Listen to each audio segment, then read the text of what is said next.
This chop can be found 2 minutes and 35 seconds out in Ozzy Osbournes Over the Mountain.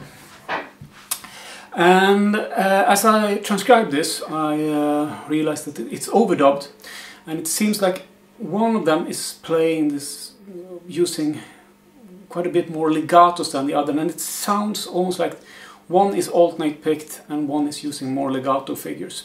Personally, I've always played alternate picked this pattern haven't always sounded that good. And when I record this, since out of habit, I played it with the alternate picking. But in the tab, I have notated where I think is doing legatos. So I'm not sure whether there is one take where he actually alternates picks all of it, but you can hear that they are not phrased the same, the two overdubs. But anyhow, we're starting out in C minor scale, and we're gonna first going to arpeggiate a C minor triad, which gives us on the third, second and first string we get the fifth, the fourth and the third fret, so you get,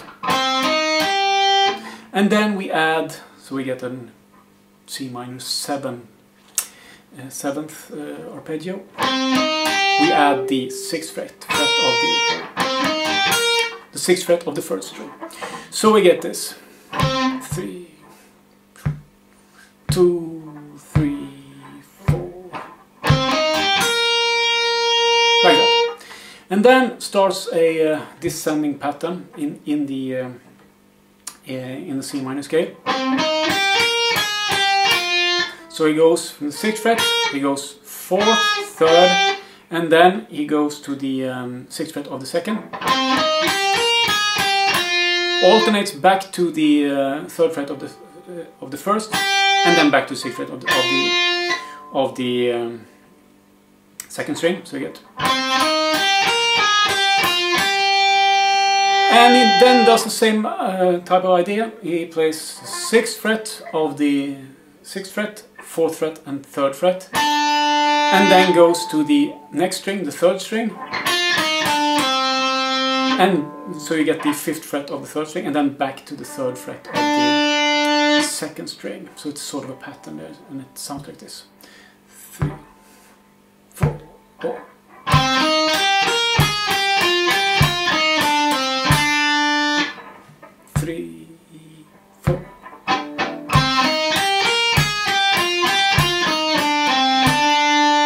Then he simply proceeds down in the scale, so you get the 5th fret and the 3rd fret of the 3rd string, 5th and 3rd of the 3rd, 5th and 3rd fret of the 3rd string.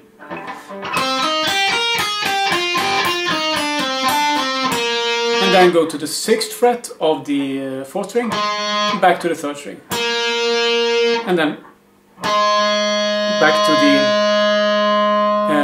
to the 6th fret of the 4th string. So from the start it sounds like this: 3, 4.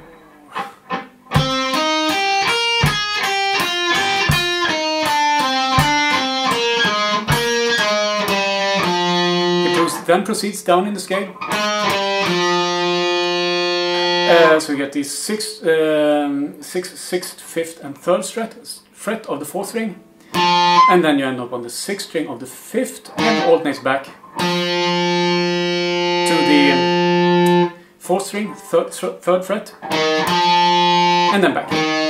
So there's a kind of logic here. He plays the scale, plays it on one string, and then goes back like that, and then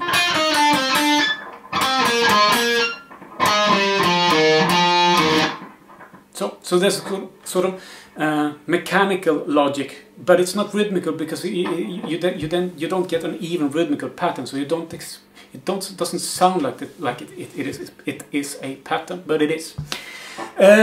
So yeah, after we have alternated between the 5th and 4th string, the 6th and 3rd, he then plays the 6th fret of the 5th string and lets it ring a little bit, and then go to the 5th string.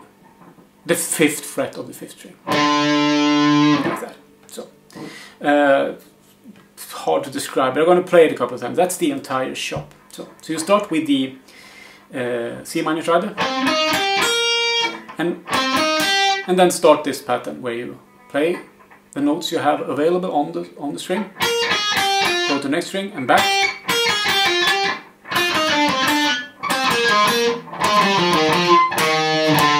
And if I play that in a even 16-note rhythm, I get this. 4.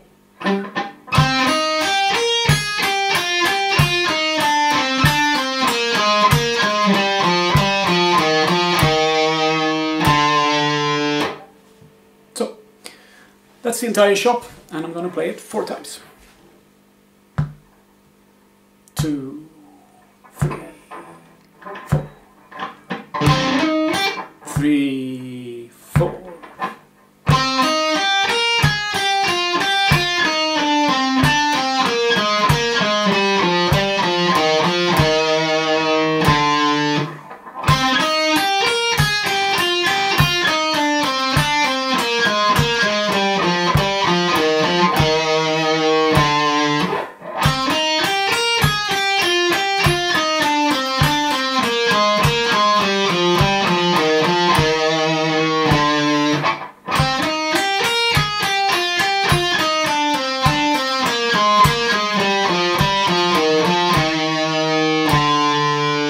So, and feel free to use the legatos I have indicated. I think at least one of the takes is using, you hear those legatos.